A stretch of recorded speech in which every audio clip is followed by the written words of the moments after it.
Using CEREC in your practice, one thing you have to do is make custom abutments. I mean, the technology is just so good right now. You got to be doing them.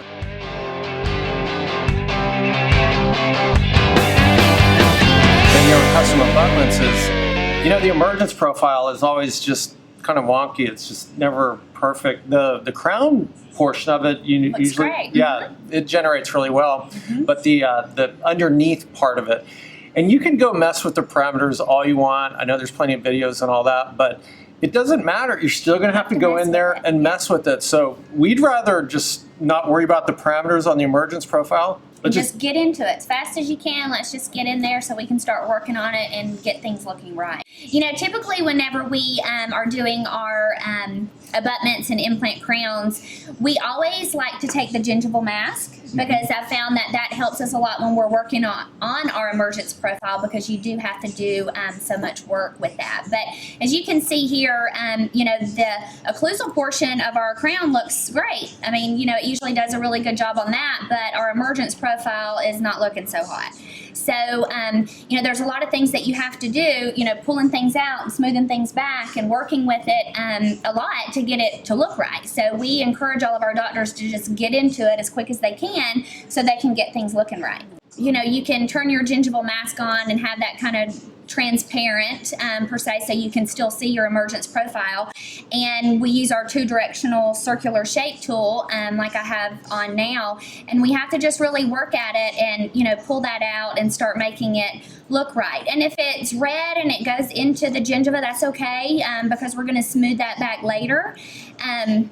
But there's still a lot of work that has to be done on that. Yeah, so on another video, we talked a lot about how the smooth tool works. If you didn't see that video, the smooth tool works on a convexity, it'll melt it down to flat. On a concavity, it melts it up to flat. So what Cindy's doing right now is making the emergence profile bigger and fatter. It doesn't matter, because we're going to come back and use the smooth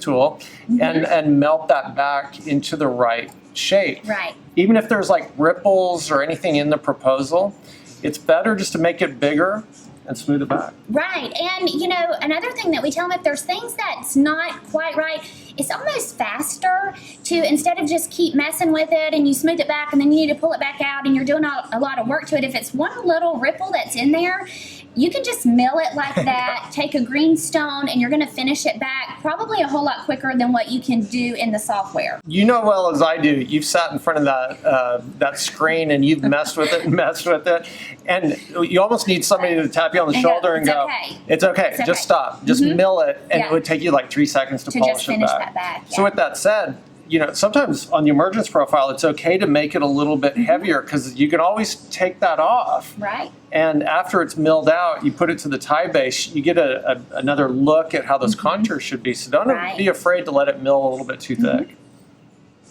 Sometimes when you're in the design phase like we are right now, you'll see this kind of little ripple thing that you see right here.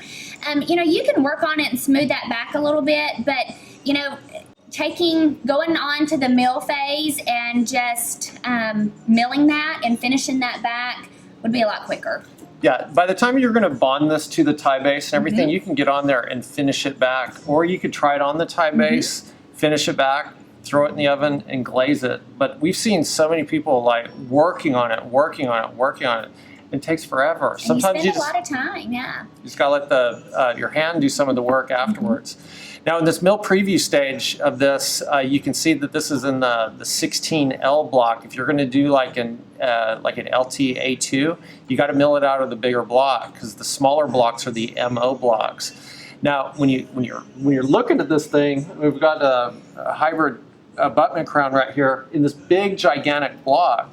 It's going to take a long time to mill that. I mean, that could be, 18, 20 minutes to mill. What it has to do is that it actually has to start milling through the block just where it can start getting to where around the circumference of the hole is. So there's a lot of extra mill time, and the other burr, the pointed burr, has to go through all of this ceramic just to get to the occlusal surface. So you may want to have a fresh burr in there when you're going to mill something as small as this compared to the rest of the block.